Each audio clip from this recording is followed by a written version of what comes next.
Ancient Egypt is without doubt the most important civilization that our planet has ever known. 4,500 years ago, in the early days of the Old Kingdom, the pharaohs and their builders erected the Great Pyramids and their mythical guardian. If you stood in front of the Great Pyramid of Khufu and you know nothing about Egyptology, you will never believe that a human being could build it.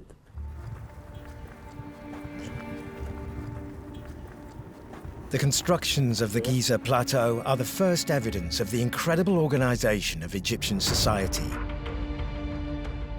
While working on these immense projects along the Nile, the Egyptians became masters in the art of irrigation, farming, building, and administration. We know that during this time, Egypt was very wealthy. Everything was very well organized. There was a large labor force, and there was plenty of food to feed them. So clearly this was a time where things moved smoothly, swiftly, the country was economically solid, and the arts and crafts flourished. Over 3,000 years, the Nile civilization brought the art of construction to its highest level, invented one of the first writing systems, and produced a culture that would leave an indelible mark on humankind. At certain points in Egyptian history in the New Kingdom, it controlled all the land from Syria down into what is now Sudan. So it was a much bigger country. Through investigation, some periods of this great history are now well understood by Egyptologists. But some grey areas remain, periods about which information is scarce and where there is still a great deal to be learned.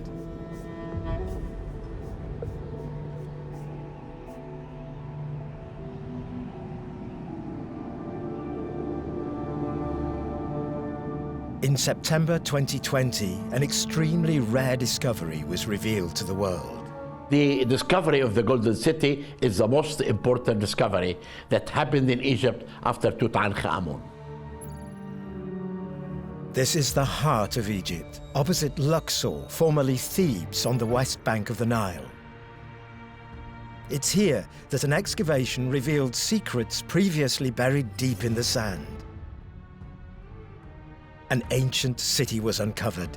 Its ruins had been incredibly well preserved. This city was kept alive, like what you see, under the sand for 300 years, until we came to reveal the secrets of the sand. We owe this discovery to the renowned Egyptologist Dr. Zahi Hawass. For decades, he has been exploring the dunes and rocks of Egypt, searching for the secrets hidden beneath them. You know, major discoveries in Egypt actually happened by accident. This is one of them. No one really thought that this city could exist. And this is why the discovery of this city, it's a surprise. It was a lost city. Dr. Hawass and his teams set about excavating the site and unearthing the remains that had been buried there. Dr. Zahi Hawass and his team decided to explore this area properly, and there they found enormous remains of a city. It's divided into sections with sinusoidal walls, and you can see places where artisans used to make jewelry, pottery, bricks, grind grain. It was extraordinary. As the excavations progressed, streets appeared and curiously shaped walls were revealed. The geometry is unusual, but very well thought out. Why you have the serpentine walls? Look, it's a workshop. They can burn, they can cook, they can make bread, but the most important that this can protect them from wind, from heat, from anything. Then this was made for a reason, that each one could be a workshop for our artisans. Around what seems to be a large central street, These small sinusoidal workshops protect the city. But moving towards the center, distinct areas appear, specializing in leather tanning and the making of clothes, devotional objects, and jewelry. The ruins of the buildings even reveal tools, jars, pottery, and other vessels used in the past. So it's like a moment frozen in time. It's a snapshot. It is a unique opportunity for Egyptologists to better understand the daily life as well as the technologies of ancient Egypt. Actually, we know a lot about temples and tombs, but we know very little about the people who made this civilization. And this is why the city can tell us for the first time about the artisans, about the people who made this great civilization. These ruins are all the more precious as they tell us about one of the greatest golden ages Egypt has ever known. So great, in fact, that this metropolis emerging from the sands has been named the Golden City. This golden city is related to Amenhotep III, who was one of Egypt's great rulers of the New Kingdom. And we know this because there are a lot of inscribed objects mentioning this king's name. And also it is located in sort of Malkata area. So it's basically between his funerary temple and his great Hebsed palace and complex. So we know that it belonged to him because all of that land had been developed by him initially. Amenhotep III was the 9th pharaoh of the 18th dynasty, a lineage of legendary pharaohs who united Upper and Lower Egypt. His reign began in the 14th century BC, more than 1,000 years after the pyramids were built. He is considered one of the greatest builders of ancient Egypt, the embodiment of Egyptian power and splendor, and the pinnacle of artistic achievement. In fact, you can liken him to Louis XIV because he was a great statesman, diplomat, and also a lover of the arts. So Egypt prospered during his reign. The Golden City was certainly the place where the most skilled craftsmen of the day created the finest foods, objects, and artifacts of the time. This is the time of the golden age of Amenhotep III. The time when the artisans produce the major artifacts for the glory of that king. Near the workshop areas, thousands of earthenware pots have been found and stored. These probably contained offerings celebrating the pharaoh's greatness. And yet, in the midst of this golden age, certain clues point to a more troubled time to come. As in Pompeii, signs of the site's occupation come to an abrupt halt. Something happened to make time stand still.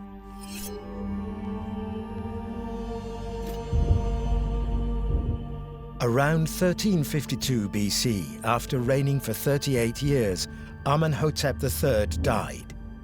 His son took the throne and succeeded him as Amenhotep IV. This young pharaoh was about to become one of the most controversial rulers in Egyptian history. As we retrace the course of his reign, we're about to discover the strange direction it was about to take. What is very interesting about the texts that have been so far discovered from the Golden City is that they don't just have the name of Amenhotep III, but they also have the name of Amenhotep IV, his son. And it seems from the evidence that these two were co-rulers for a while, that Amenhotep III, in fact, had his son become a trainee king so he could learn what to do and how to be a statesman. In the early days of his reign, the young king kept in line with tradition. He decided to mark his accession to the throne by turning to the other side of the Nile, Thebes on the eastern bank. Here, a spectacular temple was built. the religious complex of Karnak, the largest in the whole of the ancient world. Covering more than 2 square kilometers, it was extended over 2,000 years by successive pharaohs. Each ruler added temples, sanctuaries, courtyards, and monumental pylons. This colossal construction boasts an impressive avenue of ram-headed sphinxes, a hall with 134 ornamental columns, and walls decorated with frescoes, each more spectacular than the last. It's here that we can see the first signs of Amenhotep IV. This vast religious complex is devoted to the cult of the god Amun, a local deity vital to the pharaohs of the 18th dynasty. Over time, Amun had become increasingly important in the Egyptian pantheon to the point of being associated with Ra. He became Amun-Ra, a glorious sun god. The time had come for the young pharaoh to prove his loyalty to the powerful priesthood of Amun. Il va prendre des engagements avec eux pour mettre en place un programme de financement des temples d'Amon et d'embellissement du temple d'Amon. Et on en a un témoin archéologique qui a été retrouvé, qui est sur l'entrée du temple d'Amon, où le jeune Amenhotep IV va donc programmer une amélioration de l'entrée en ajoutant sur l'avant de l'entrée une avant-porte qu'il va faire décorer, se représentant lui en train d'abattre les ennemis d'Amon sur l'entrée du temple. Despite being perfectly in line with tradition, this monumental fresco 15 meters high points to the upheavals to come. Although it has now been reassembled outside the temple, at some time in the past it was deliberately obscured by a wall built by one of Amenhotep IV's successors, a surprising thing to do. Worse still, another scene, still in its original place in the complex, has obviously been scratched out and erased. Why was this damage done? What did Amenhotep IV do to incur the wrath of his successors? This is what the archaeologists have to discover. The first explanation is that Amenhotep IV decided not only to put a stop to the embellishment of the great temple of Amun, but at the same time to favor another deity. His heart was set on the god Ra-Horakhti, another solar deity, but brighter and more tangible, the midday sun at its zenith.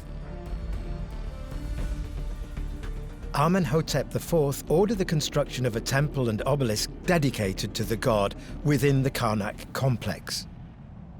He was deliberately defying the priesthood of Amun and committing his first sacrilege. Le choix de cette construction est totalement aberrant, puisque là, il va à l'encontre sans doute d'engagements qu'il avait pris, ou tout de moins de ce qu'il devrait faire. Donc là ça met en évidence qu'il y a une rupture énorme, qui est politiquement forte. This new temple is located at the eastern end of the Karnak complex, the other side to the first embellishment projects he'd promised Amun and his clergy. But Amenhotep IV didn't stop there. He now decided to begin work on a new building, this time outside the walls of Karnak. An opportunity to go further, to take new religious liberties and make yet another provocative move. Ce dieu ancestral, ils vont le faire bouger, ils vont le faire évoluer. Ils vont le faire évoluer dans son concept, en le centrant que sur le soleil, sur l'aspect physique du soleil. Et ces modifications-là vont modifier totalement le rôle de Pharaon dans l'espace religieux, dans la société égyptienne. The idea of the historical deity Ra-Horakhti was gradually modified and pared down to establish a new cult. The new god became purely and simply the sun disk, flooding the world with his light. his almighty rays stretching out and terminating in his hands. He was now called Aten.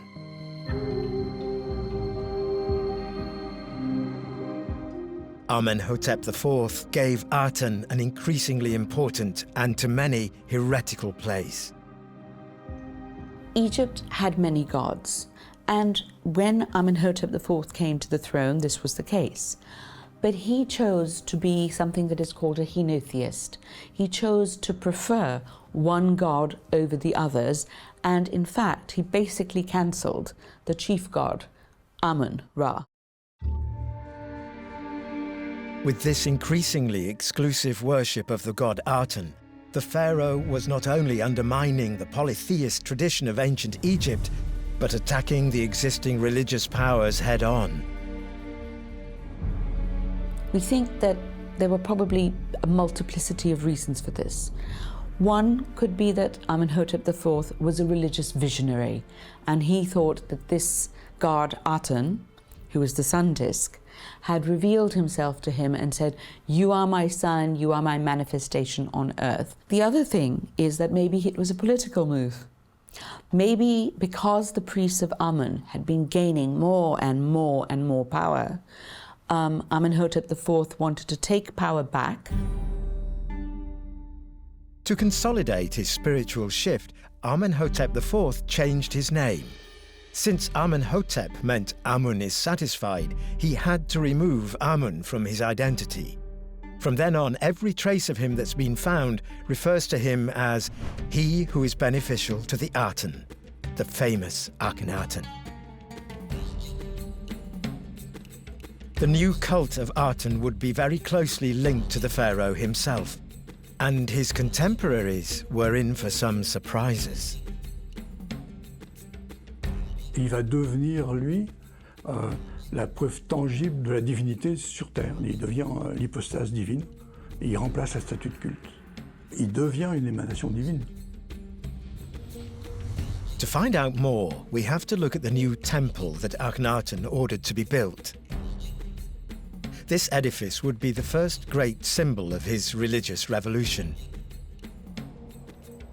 But today, almost no trace of it remains. His successors methodically dismantled it. A new challenge for the scientists.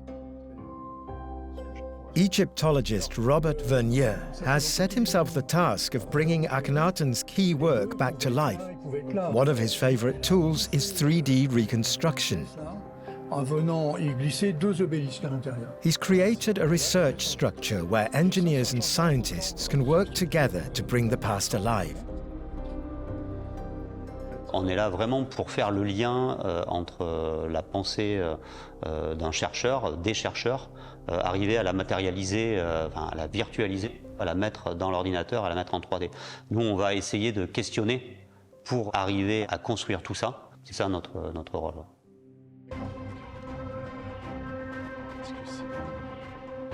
Despite this powerful tool, a building that no longer exists, such as the Temple of Aten, can only be reconstructed on the basis of real evidence. Archaeological remains that have to be found in the field. In Karnak, Akhenaten's successors, who couldn't bear to see the god Amun offended, disassembled the temple stone by stone as soon as his reign was over. But paradoxically, the destruction of the building has proved to be advantageous to the modern-day archaeologists.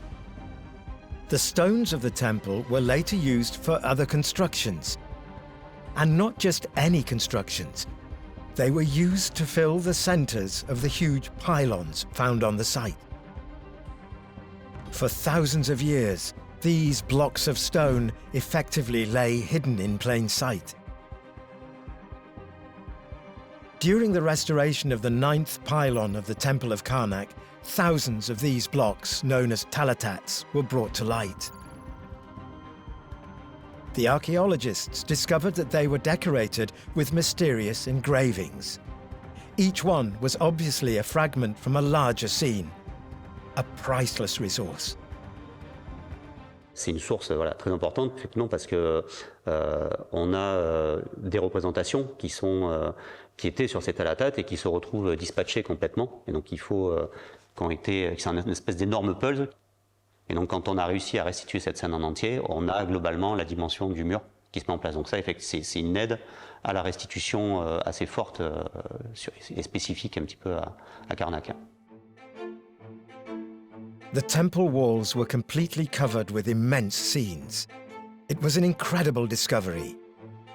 All the archaeologists had to do was reassemble the talatats, and the first walls of the structure would be recreated. Then it was time for 3D modeling to play its part. The temple was surrounded by a large square enclosure wall, each side measuring 400 cubits or 210 meters. The walls were 2.1 meters or 4 cubits thick. Once the perimeter had been outlined, the next step was to flesh out this reconstruction. The teams turned to previous archaeological finds, the new marks left on the ground by the temple. Their attention was drawn in particular to the corner of a wall where what seemed to be the remains of some pillars had been found. There were also parts of a statue of Akhenaten. The 3D restoration teams added pillars along the surrounding wall. These pillars would logically have supported a covered gallery, in front of which would have been statues. La première hypothèse qui est développée depuis 30 ans, c'est qu'on a affaire à une galerie couverte sur piliers. Donc ça donne ça. Et quand on regarde bien les données archéologiques au sol, ça c'est la place exacte des piliers. Est-ce que tu veux que je fasse apparaître les... However, once assembled in 3 dimensions, this previously accepted theory no longer seemed to make sense. En ayant le modèle 3D devant nous sur l'écran, tout de suite on voit qu'il y a un gros souci dans l'angle, puisqu'on se retrouve avec 2 piliers un peu décalés dans l'angle, alors que si on fait une galerie comme ça dans l'angle, on va mettre un seul pilier. Parce que si on en met 2, on est embêté pour mettre les plafonds, enfin, ça pose des gros problèmes techniques. C'est vraiment ouvert comme format, donc je pense qu'il... Then the researchers had an idea. Les bases qu'on a ici, c'est pas les bases de piliers, ce sont les bases sur lesquelles étaient les statues. Et en fin de compte, c'est pas une galerie couverte sur piliers, c'est simplement un mur, et devant le mur, il y a toute une série de sculptures sur des socles. C'est pour ça qu'on en a 2 dans l'angle. On a les statues qui partent d'un côté et les statues de l'autre. Eh bien ça, on n'aurait pas eu le modèle, on ne pouvait pas arriver à cette conclusion. In the light of this new analysis, the 3D reconstruction was modified. The ceilings were removed, and the bases, which were thought to have supported pillars, now supported the statues. This change may seem like a minor detail, but it's highly significant. Akhenaten was further immersing himself in his own radical personality cult, and had started to change the architectural norms of his time. This direction taken by the pharaoh was about to be confirmed by new clues.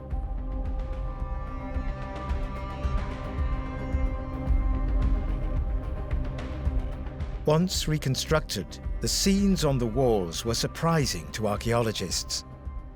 Not only do they provide information about the size of the walls, but they also describe the structure of the whole building in precise detail. So you can see the decoration, and in the decoration you can also see the plans for the temple. So this is a unique moment where we can actually see what a temple looked like without having the temple be there.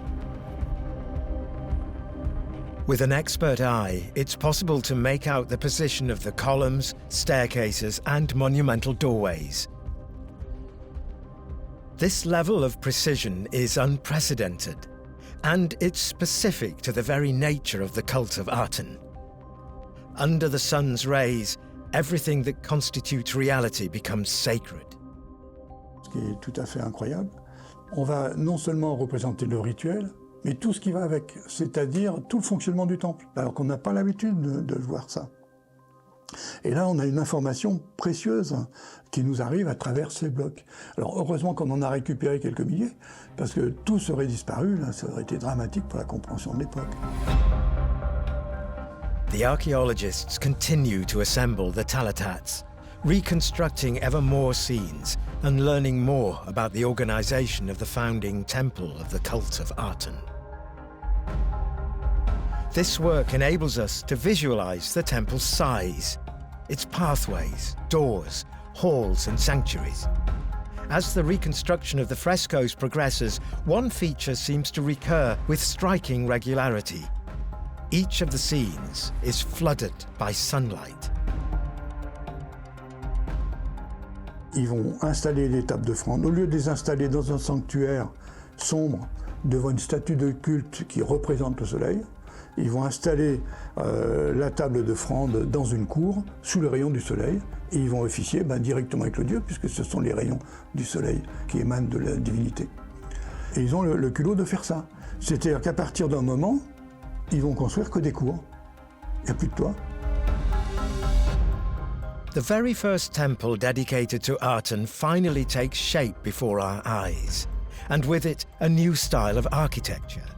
Light lines without ceilings, breaking from tradition and making the construction process faster. A revolution in keeping with the speed of the changes that Akhenaten was imposing on society.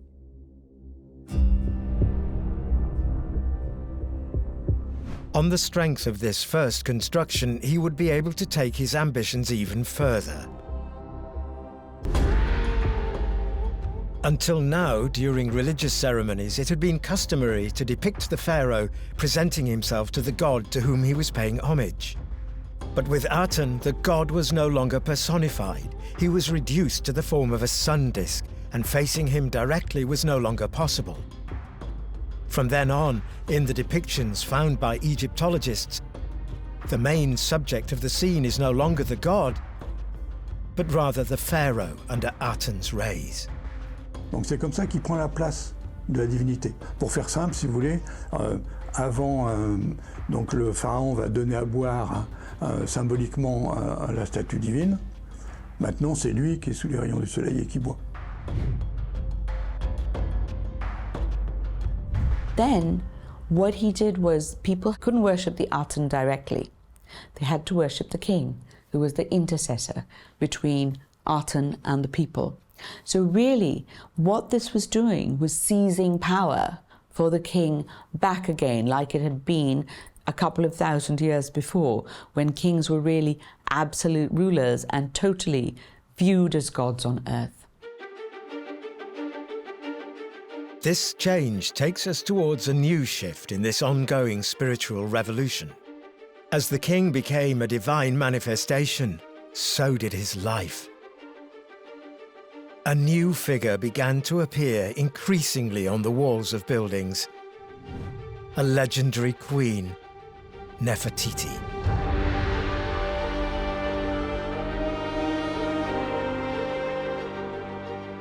One of the most beautiful women from ancient Egypt, as seen in the modern day, was Nefertiti.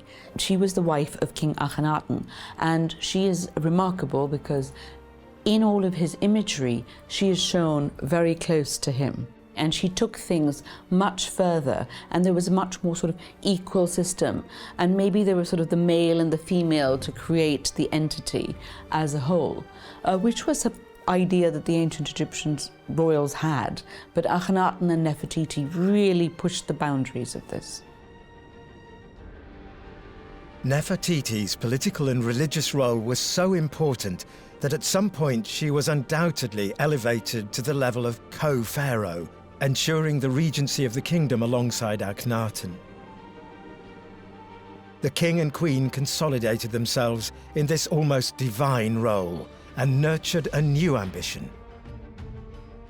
Having established a new style of architecture and developed their own cult, they now wanted to liberate themselves once and for all from the existing religious power. Akhenaten set out in search of a new location in which to fulfill his spiritual and political vision.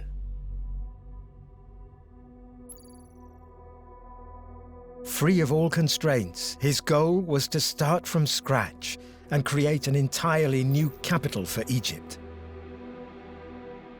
The pharaoh set his sights on Amarna, located halfway between Thebes, the religious capital, and Memphis, the historically political capital.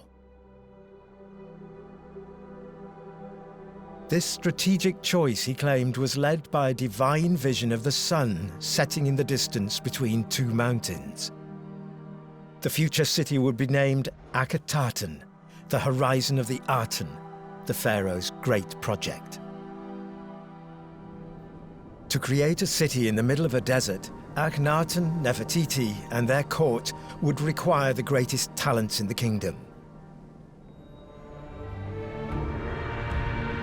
This decision, as surprising as it was ambitious, takes us back on the trail of the mysterious Golden City, recently discovered by Dr. Zahi Hawass. For archaeologists, the fate of this maze of workshops has now become clear. One of the questions we have is, why is this Golden City such a snapshot in time? Why did people leave their pots? Why did they leave their grinders? Why are things looking as if someone's just about to come in? And one of the theories that people have is that maybe Akhenaten took over the throne and said, finished, we're moving to Amarna. Let's go. The craftsmen would have been ordered to leave the site and start work on the pharaoh's project. A sudden exodus that finally explains its exceptional state of preservation. If I close my eyes and I go back 3,000 years ago, I can really imagine that one day the overseer of the king's work, representing Akhenaton, came to the city. Workmen, artisans, leave. We go to Amarna with the king. From now on, if the archaeologists want to follow the trail of Akhenaten's reign, they'll have to continue their investigations in the middle of the desert. The aim is to reveal what would have been the culmination of all the pharaoh's efforts. First of all, the researchers have to pinpoint the exact location of this new city. He moved from Thebes and took his court to a place called Tel El Amarna. Now, he called it Akhenaten, the horizon of the Aten. And we know all about this because he put up stele telling us what he had done and what his plans were for the city. And he said, I will build this and I will never leave it. And so indeed the city of Akhenaten was born. These monumental stele not only outline the pharaoh's ambitions and intentions, they're interesting for another reason. They were arranged in such a way as to mark out the site. To date, 16 of these boundary stele have been found. They delineate a large territory covering 300 square kilometers, stretching around the Nile. However, in the middle of this area, all the buildings of the city seem to have disappeared. Once again, Akhenaten left few clues behind.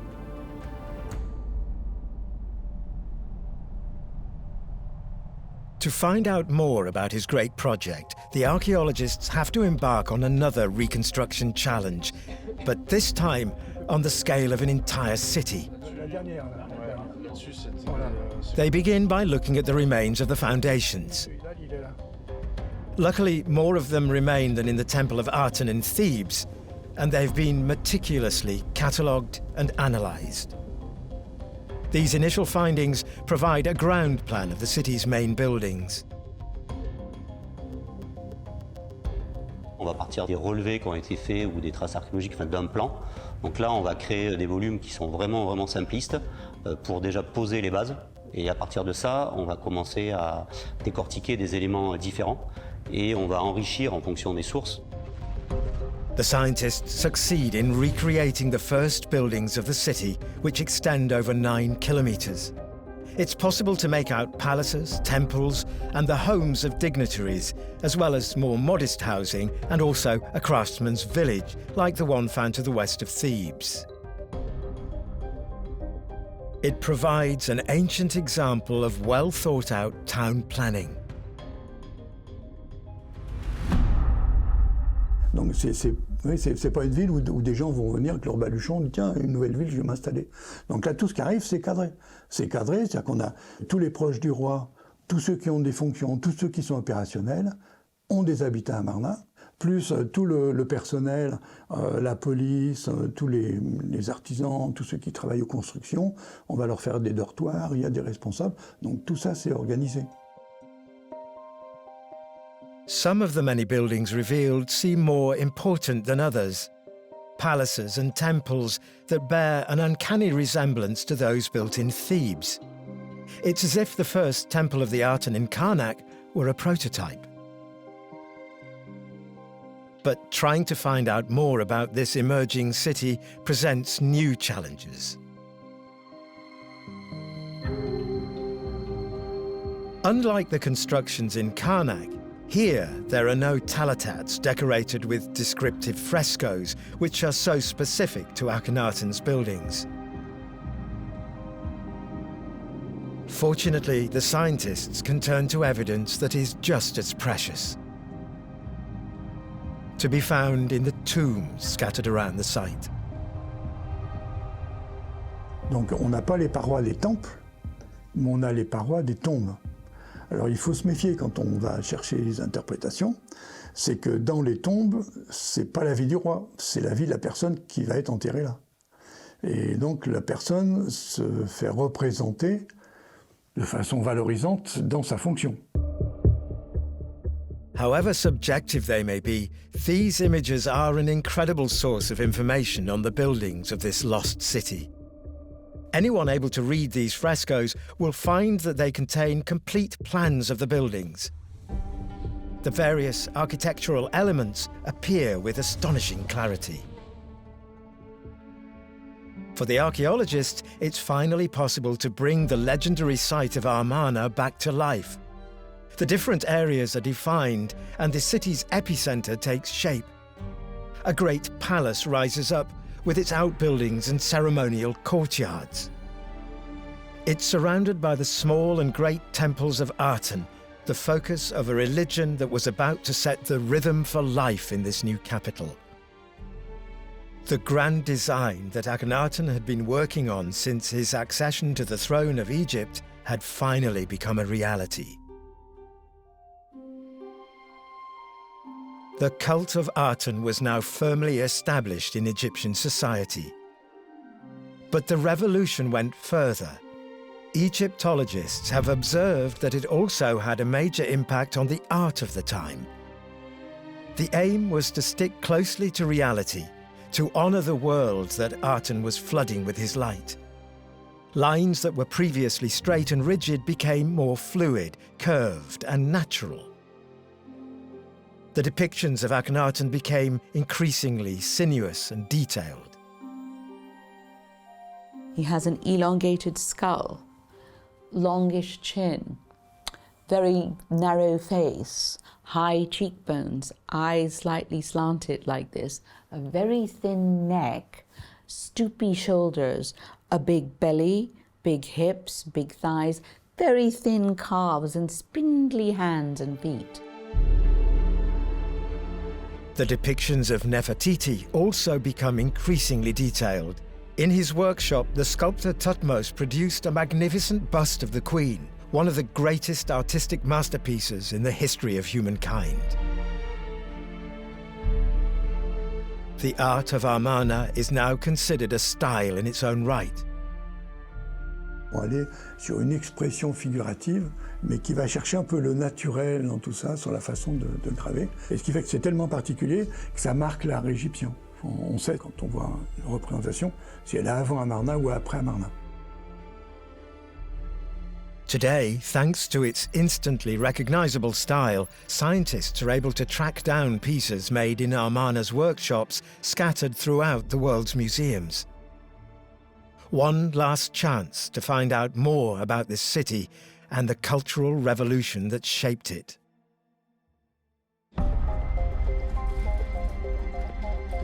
At the Akhenaten Museum in Bordeaux, there are two sculpted heads that may well have been produced during Akhenaten's reign. They display the hallmarks of Armenian art, and the challenge is to find out who they represent. To shed light on the history and identity of these sculptures, 3D technology is once again proving invaluable. This time, it isn't about creation, but acquisition. Capturing what's there to create a highly detailed virtual model. Allez, voilà, c'est bien. Si. Ah ouais, bien. Donc du coup, il faut qu'on numérise l'avant, l'arrière, l'ensemble. L'ensemble, il vaut mieux, si possible, en très haute résolution. Voilà, ça roule. Très bien. The scientists will take hundreds of pictures, making sure they document the tiniest details, which are sometimes the most interesting. These will allow the complexity of Akhenaten's reign to be explored in even greater depth. Au niveau des modèles, il faut également avoir les cassures et donc peut-être d'anticiper sur des fragments qui sont peut-être dans les réserves à Karnak ou sur le musée du Caire. Every angle and facet is covered. The images are then located in space. Once aligned with each other, they will form an incredibly precise digital model. Ça va permettre d'avoir une vision différente aussi de celle qu'on a dans la réalité. Parce qu'on va pouvoir, par exemple, bouger un éclairage de manière complètement fausse. Donc pour essayer de comprendre, on va pouvoir appliquer des filtres sur le modèle 3D pour essayer de faire apparaître des éléments ou des détails. Donc ça permet de manipuler et de voir des choses qu'on ne verrait pas dans la réalité, en fait. After it's been reworked and refined, this 3D model will be made available to the scientific community. Everyone will then be free to manipulate it, dissect it, and put forward their own theories. Even though a complete analysis will take a long time, these sculpted heads are already pointing us towards a crucial period, the last years of Akhenaten's reign. One of them may represent his young son, Tutankhaten, born in Amarna. When he was just 7 or 8 years old, his father died. Akhenaten was gone. He was only about 30. With him went his dreams and his vision of the world. When Tutankhaten took the throne after a short transitional regency, he was only 9 years old. This fragile succession was an unexpected opportunity for all the opponents of the revolution led by Akhenaten. Akhenaten seemed to have created a lot of problems with his ideology. By closing down certain temples, it means that you have a lot of unhappy priests. You also have confused people, because how can you do this? How can you cancel off a god? Also, these temples had been places of wealth. What happened to the wealth? And also, Akhenaten was not really dealing well in diplomacy or anything else. The members of the clergy and partisans of the former cult of Amun pressurized and manipulated the young heir in order to regain their power and restore a certain order. The new ruler was forced to return to Thebes, to the land of the god Amun, and changed his name. Tutankhaten became the pharaoh who would go down in history as Tutankhamun. In the years that followed, the drive for restoration would go even further. It was from this moment that Akhenaten came to be regarded as a heretic.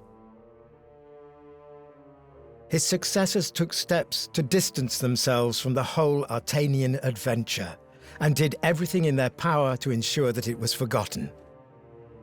Ce qui va être dramatique pour la connaissance de la période, eh bien, c'est qu'ils vont démonter tout ce que le roi avait fait, quoi. Toutes les constructions dédiées à Aton sont systématiquement démontées.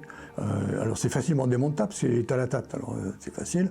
Les statues, ils sont cassées en 1000 morceaux pour réellement éradiquer toute trace d'Akhenaton sur la terre d'Égypte. After a reign of almost 20 years, death was not the worst sentence for the man who had done everything to make his mark on history. After he died, he was condemned to oblivion by his successors. Akhenaten spent his life shaking up the codes of his time. Within just a few years, he challenged the clergy of Amun, invented a new cult, developed his own style of architecture, and established a new capital for Egypt. Today, thanks to all these discoveries, a new period of history is being revealed to us. We know so much more about the solar cult of Aten that it's now possible to revise the image of this heretic pharaoh. In a way, what Akhenaten was doing was trying to go back to someone like the fourth dynasty, like King Khufu, where the power of the king was much more concrete and absolute. More than 1,000 years before Akhenaten, the first pharaohs, the builders of the pyramids, already had one objective in mind: to become true gods and associate themselves with the sun. The idea was revived shortly before the reign of Akhenaten in the days of his father, the powerful Amenhotep III, whose golden age proved to be increasingly prosperous, ambitious, and luminous. The most important thing that we have to understand that Akhenaton was the co-regent of his father. Then maybe his father taught him about Aten. You can see an increase in solarization. You can see an increase in the divinization of the living king. So either Akhenaten was a religious visionary, or he was a politician, or a dangerous combination of the two. 3,300 years later, we are still rediscovering this very special time in Egyptian history. A period that saw a succession of legendary characters emerge within the space of just a few decades. 3 consecutive generations that each in their own way would change the face of the greatest civilization of all time.